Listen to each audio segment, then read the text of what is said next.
All right, folks, it's January 23rd, 2026. We are expecting a significant, apparently massive winter storm coming through that has the potential to, from what I've heard, take out some of the power grid and really affect several states here. So what I want to do is make a quick video of a no-nonsense guide to basic preparedness items and tips for a suburban townhome HOA kind of living situation. This is going to be different than if you live on a major homestead or something like that. But I'm in a townhouse. I don't have any land. And so this is going to, hopefully get us through if we deal with some power outages. And so that leads us to the first item here, obviously, is a power source. This is an EcoFlow 2700 watt electric or battery powered generator. It's all charged up, of course, ready to go. I've also got some solar panels that can attach to this thing in the event that it dies, and we've got some sun, we can recharge it. You got to be careful with these things as there's no gas involved. If it dies and we can't recharge it with solar, then it's dead and we're out of power. So not a permanent solution, but definitely better than nothing. Obviously still all the way charged up, ready to go. We've got the charging cables together. I've got another little sort of portable phone charger in case we need to, get out of the house or something like that, and just to have some extra power there with the applicable charger. I think the most important thing to do is to keep like items together. I've got other chargers here ready to go. You've got USBs, USB-Cs, basically anything to power any of your devices, including the next item here, communications. Got a couple of real basic Bofang, radios here. I've got two. We've got a two-person household, and so we've got one for each person in the family, with the chargers for each. Again, ready to go, all charged up. And I think the most important thing with communications for your average homeowner is going to be writing down some channels. There's so many numbers and things. It's very, very difficult to keep track of. So, you've got one for home, you've got, the local towers and stuff like that. Just write that down, have that with you in case you need to refer to that to figure out exactly, where you're going to be talking.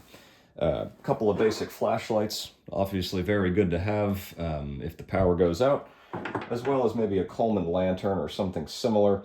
A battery-powered lantern is a good thing to have, of course, but a propane or kerosene one is maybe a little bit better, so you can use your batteries for other items if need be.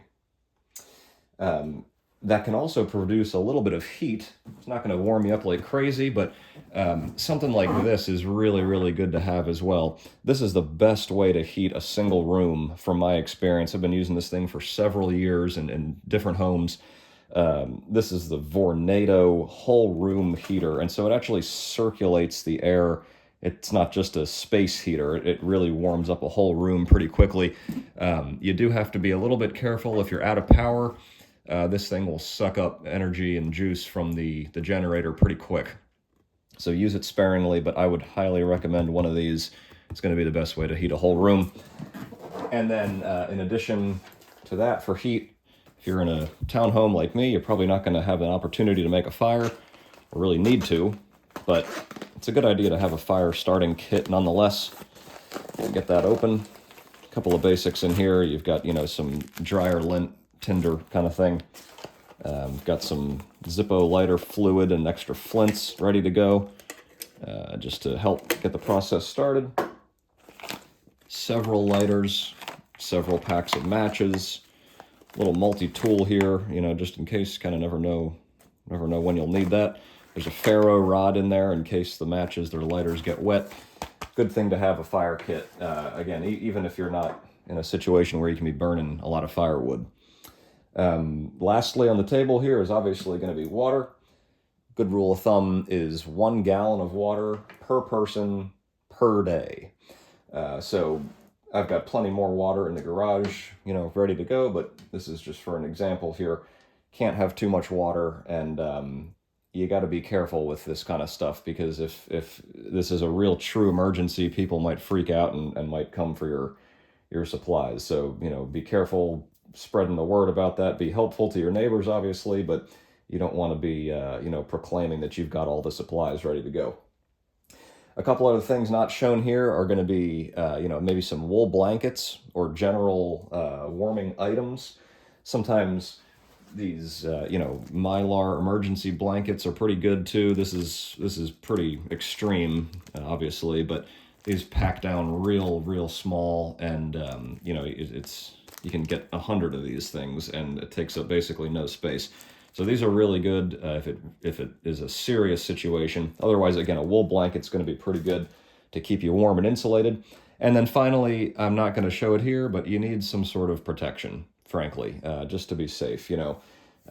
Whatever kind of protection that means for you, I'll let that be up to the individual listener, but you just need to be careful in case, again, it is an actual emergency situation and people start looting and all that and trying to steal your supplies and everything. You need to be prepared and be able to protect yourself and your family.